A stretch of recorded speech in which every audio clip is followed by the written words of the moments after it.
Hello everybody, welcome to the Nugget. It's my first time on stage doing stand-up comedy. So hopefully, yeah, cheer it up. So hopefully you guys will think that's doing a pretty good job. There's a lot of beautiful girls on campus that are from another country. I don't know if you've seen some of the beautiful girls in, I forgot what the department's called, but the foreign exchange program. And there's one that was beautiful, and I heard her speak another language, and I assumed it was what would have been like Swedish or Norwegian or something. So I walked up to her and said, "Hi, I'm Brent Goodman. I'm in a teaching credential program for art. Just wanted to introduce myself to you. Where's your accent from? Where are you from?" And she said, "No way." And I said, "Norway?" She said, "No way." So I didn't get a number or nothing. And, you know, she had a big butt too, and that's what I like. So, you know, yeah, it was really disappointment. And then another girl, I was in the dorms a few years ago because I was on a budget.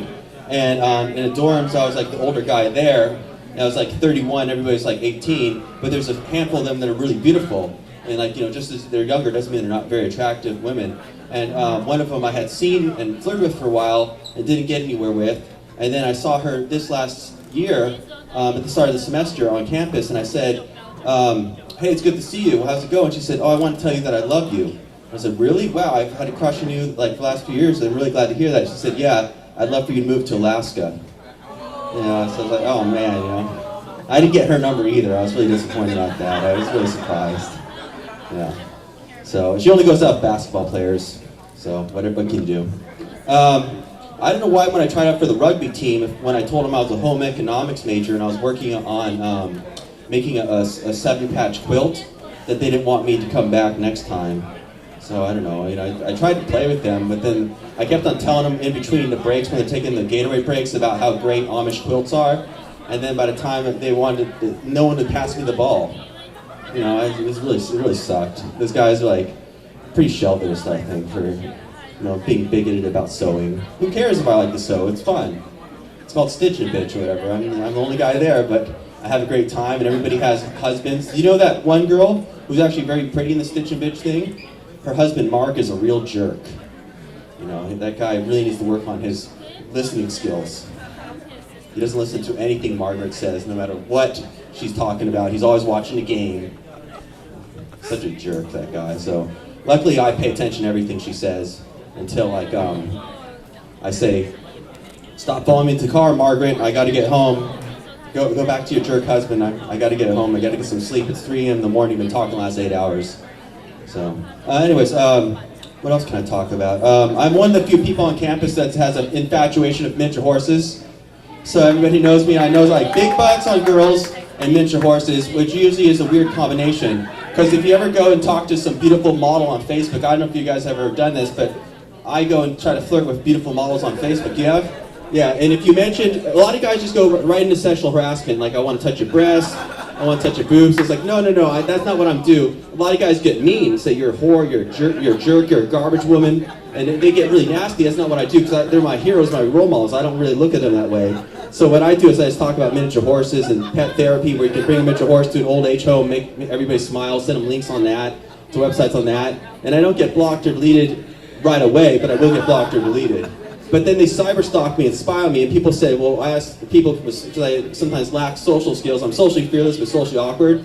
So I say to them, it's like, why would this model who dates guys that are Miami Dolphins or, you know, the San Diego Padres, why is she like now paying attention to me, you know, if she's already with sports stars that make millions of dollars and have handsome looks and athletic bodies?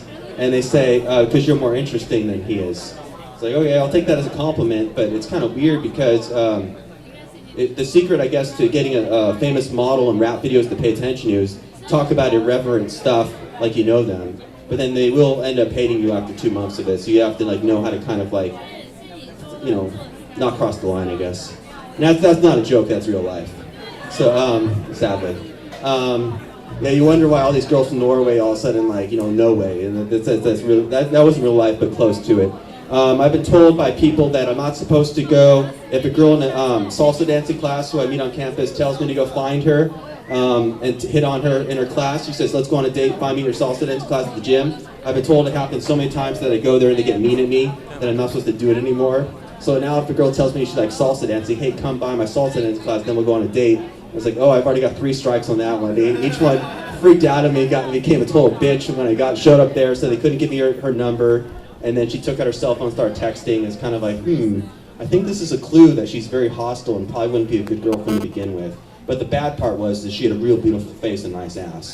So, what can you do? I was out of luck.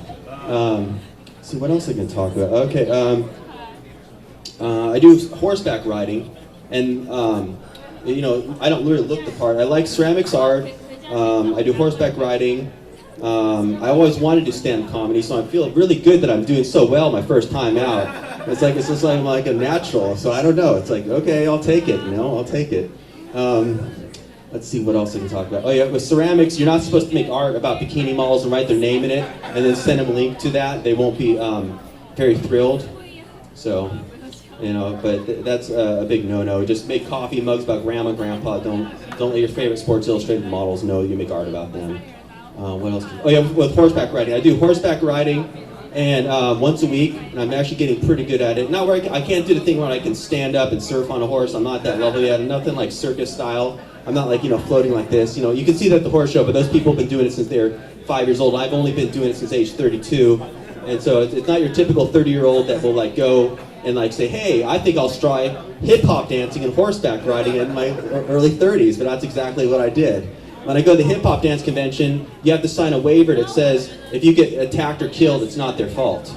So, it says, but I love hip-hop dancing enough that I'm not afraid of that. So if someone wants to pull a knife on me in the bathroom, that's their loss, because I will kill them, and because I love hip-hop dancing that much. So they would be there, even if there's tough enough street cred. You don't walk into someone's religion or church and just start protesting or harassing them.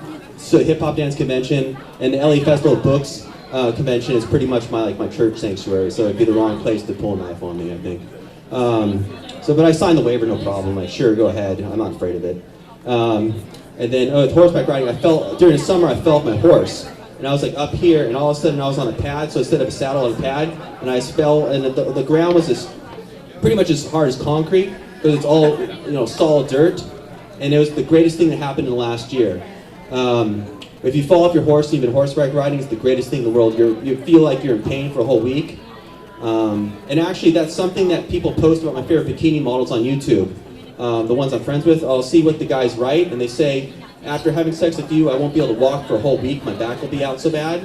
And that's exactly how I felt on my horse. I was like, so that perverted guy harassing my friend, yeah, that's exactly how I felt. Oh, good, okay. Let's see, what else can I talk about while I'm up here? I'm just so glad didn't get nervous up here my first time out. So I want to thank you guys here at the Nugget. My name is Brent Goodman. Thank you.